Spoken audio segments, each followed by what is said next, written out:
क्या आप जानते हैं माता सीता के जन्म की कहानी? रामायण में माता सीता और प्रभु श्री राम को विशेष रूप से पूजा जाता है। श्री राम जी के जन्म के बारे में सभी जानते हैं, लेकिन क्या आप जानते हैं माता सीता के जन्म का रहस्य क्या है? आइए जानें उनके जन्म से जुड़ी कुछ बातें। रामायण को हिंदू धर्म का सबसे पवित्र ग्रंथ माना जाता है। इसके सभी पात्रों का अलग महत्व है। प्रभु श्री राम को हम भगवान के रूप में पूजते हैं और माता सीता को भी उनके साथ हमेशा पूजा जाता है।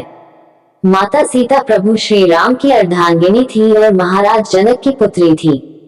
उन्हें लक्ष्मी जी का अवतार भी माना जाता है और ऐसा कहा जाता है कि जब विष्णु जी के अवतार के रूप में भगवान श्री राम ने धरती पर अवतार लिया, तब माता सीता ने लक्ष्मी के अवतार के रूप में जन्म लिया।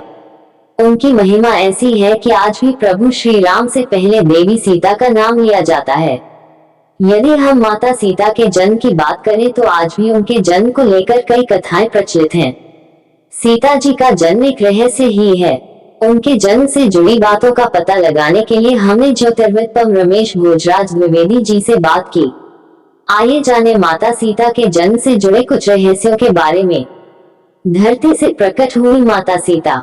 पौराणिक कथाओं के अनुसार माता सीता भगवान जनक को जमीन के नीचे मिली थी। महर्षि वाल्मीकि जी की रामायण के अनुसार राजा जनक के समय में एक बार मिथिला राज्य में अकाल पड़ गया। ऋषियों ने राजा जनक से यज्ञ का आयोजन करने के लिए कहा, जिससे वर्षा ही और उनका कष्ट दूर हो। यज्ञ की समाप्ति के अवसर पर राजा जनक अपने हाथों से हल लेकर खेत जोत रहे थे, तभी उनके हल का नुकीला भाग, जिसे सीत कहते हैं, किसी कठोर चीज से टकराया और हल वहीं अटक गया। जब उस स्थान खुदाई हुई तब एक कलश मिला जिसमें एक सुंदर कन्या थी।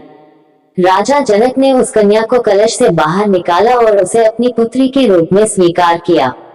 जनक की पत्नी उस समय निसंतान थी, इसलिए बेटी को पाकर वो अत्यंत प्रसन्न हुई।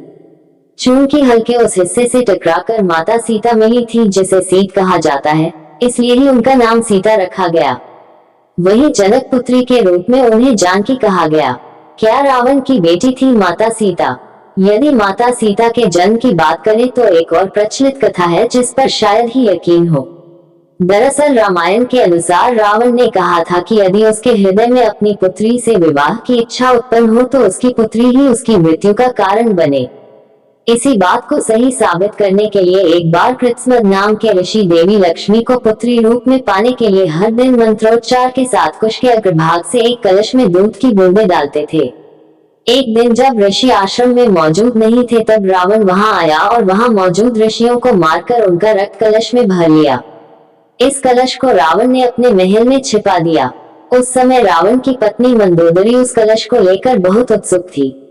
एक दिन जब रावण महल में नहीं था, तब मंदोदरी ने उस कलश को खोलकर देखा। मंदोदरी कलश को उठाकर उसमें रखा हुआ रक्त पी गई, जिससे वह गर्भवती हो गई।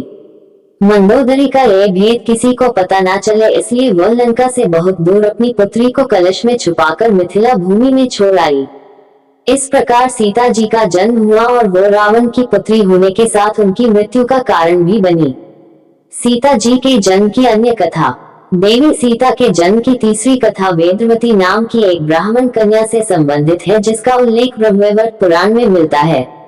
इस कथा के अनुसार एक समय वेदवती भगवान विष्णु को पति के रूप में पाने के लिए तपस्या कर रही थी। हिमालय पर भ्रमण करते हुए रावण की नजर वेदवती पर पड़ी और उसके मन में वेदवती से विवाह का विचार आया। वेदवती रावण से बचने के लिए ऊंचाई से कूद गई और मृत्यु के समय वो रावण को श्राप दे गई कि आगे के समय में वो पुनर्जन्म लेकर रावण की पुत्री बनेगी और उसकी मृत्यु का कारण बनेगी। माता सीता का जब जन्म हुआ, तब अपनी मृत्यु के भय से रावण ने उसे धरती पर एक कलश में रखकर गाड़ दिया। माता सीता का जन्म वास्तव में एक रहस्य ही है और उनके जन्म की सही कथा जो कुछ भी हो, लेकिन उन्हें श्री राम के साथ पूजा जाता है। अगर आपको ये स्टोरी अच्छी लगी हो तो इसे फेसबुक पर शेयर और लाइक जरूर करें। इसी तरह और भी वीडियो देखने के लिए जुड़े रहिए कहानी संग्रह से। अपने विचार हमें कमेंट बॉक्स में जरूर भेजें। धन्यवाद।